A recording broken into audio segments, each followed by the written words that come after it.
在一个风雨交加的夜晚，男人山姆正准备拉电闸，此时四周的气压开始骤降，山姆变得头疼欲裂。等待一切恢复正常后，这里却已经变成了白天。男人从地窖上来，打开房门，却发现这里复古的装修景象，这究竟怎么回事？另一处传来了女人的歌声，他好奇走了过去，女人也发现了他。对于突然一个陌生男子闯入家里，他吓得抄起瓶子，让男人赶紧离开这里。而山姆也是懵了，极力地向他解释到自己和哥哥来这里只是翻修房子。原来就在刚刚，山姆和自己的哥哥受到雇主的委托来这里翻修房子，他无意中发现了一个存储在房子里的木盒，里面有着一张纸条和一个女人的婚纱照。夜晚恰逢100年难得一见的克雷风暴，而他在地窖里遭遇了突发情况，眼前的女人正是照片上穿婚纱的女子。来到这里的他赶紧跑到楼上，想要寻找自己的哥哥 Jake，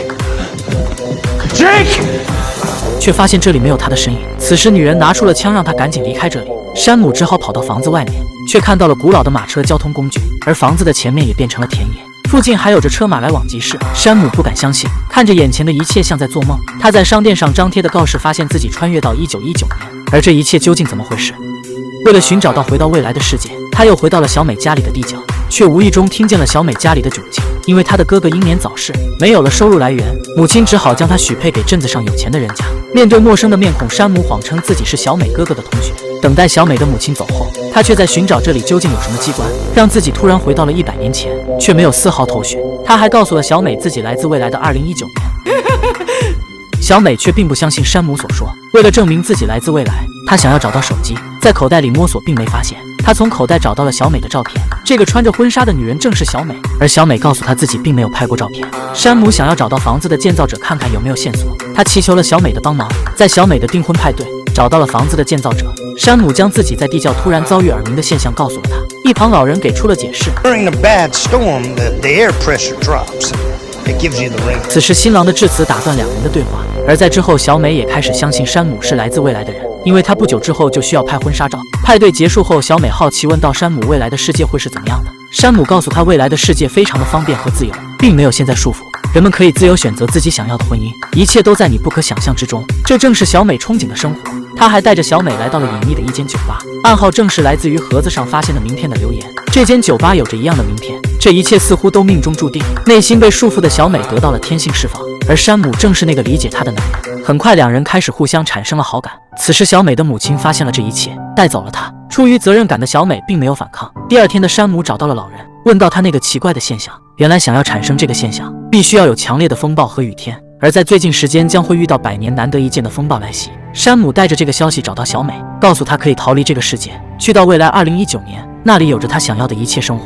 山姆的消息无疑让小美重新燃起对生活的希望。就这样，两人静静等待着风暴和雨天来袭，直到小美的结婚日已经到来。此时外面一声雷响，小美找借口溜了出去，义无反顾奔向通往未来世界之路。两人来到地窖，等待着这一刻的到来。然而不幸的是，新郎却发现了这一切，他们强行带走了小美，山姆也被打倒在地。而此时耳边一阵风鸣响起，一切停止之后，山姆冲了出去，想要找到小美，却发现自己已经回到了未来。山姆拿出女人小美的照片，他告诉自己的哥哥，就在刚刚自己穿越到100年前遇到照片的女孩，女孩被迫嫁给了一个不喜欢的人，他想再次回去，带着她来到这个未来世界。哥哥以为他是不是心里有问题，让他放下执念，这一切都已经是过去的世界。哥哥让他收工回家，山姆却执意要留在这里，因为他不想抛弃有着承诺的小美。无暇工作的他一直收听着天气电台，通过资料发现，在1919年的风暴中，小美在失踪人员的名单里，他必须要再次回到过去。就这样，山姆日复一日的等待，而哥哥看着这样着魔的弟弟，也开始为他担忧。此时外面的风暴预警广播响起，山姆赶紧去到了地下室。随着一阵刺耳的风鸣，山姆从地窖上来，打开了房门，却发现这里已然是全新的装修景象。他好奇地跑到楼上，在楼梯间的墙上看到了小美的画像，她已经成为了一个歌手，上面还写着2034年。在楼上的房间里，他看到了小美已经来到了未来的世界，还有了一个孩子。他赶忙跑回到了地下室，想要回到1919年。随着一阵强烈刺耳的风鸣响起，山姆又回到了自己的世界。原来是地窖的结构发生了变化，这也导致了他刚刚穿越到了未来。他想要拆掉这些东西，却遭到了哥哥的阻拦。山姆告诉自己的哥哥真相，哥哥却不相信他所说的一切，认为他已经着魔。无奈山姆只好请求他将这些东西拆下，自己可以答应他去看心理医生。等这些拆走之后，山姆却将门反锁，自己再次回到了地窖。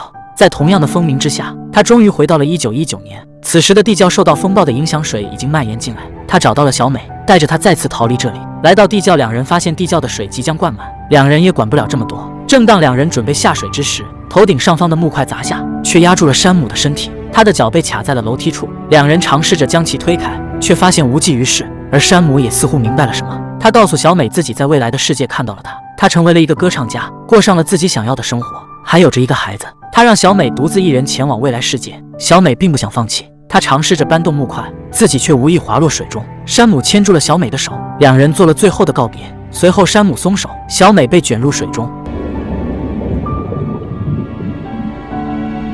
随着地窖的房门被打开，外面山姆的哥哥被震惊，原来自己的弟弟所说的一切都是真的，而山姆已经留在了那个世界，生死未知。小美也一直坐在地窖里等待着山姆归来。此时的风暴已经过去，这一切似乎都不可能再次存在。此时两人才发现这里地窖一直未曾改变，他们撬开了那个地窖里的暗盒，里面有着2封信，这正是山姆留给两人。原来山姆并没有在那场风暴死去，有人来到这里将他救了出来，而至此山姆也期待着风暴再次来袭。苦等1年之后也并没有发生，而他也开始接受这个世界的生活。在这样一个没有太多选择的世界，反而让他觉得更适合自己。小美选了去到未来有更多选择的世界，似乎也是命中注定。2个互换世界的人找到了自己归属，而命运也一直在循环。原来酒吧的卡片和小美的婚纱照都是他自己藏在了房子，他还给自己的哥哥留下了一张棒球运动员霍奈斯瓦格纳卡片。这张卡片在19年就拍出了价值100多万美元，让他去建造属于自己梦想的房子。山姆让小美去追求自己新的人生，这一切都已经成为美好的过去。两人的人生价值在不同的世界得到了体现。也许这就是爱到一种境界，并不一定需要拥有，即便是短暂相遇，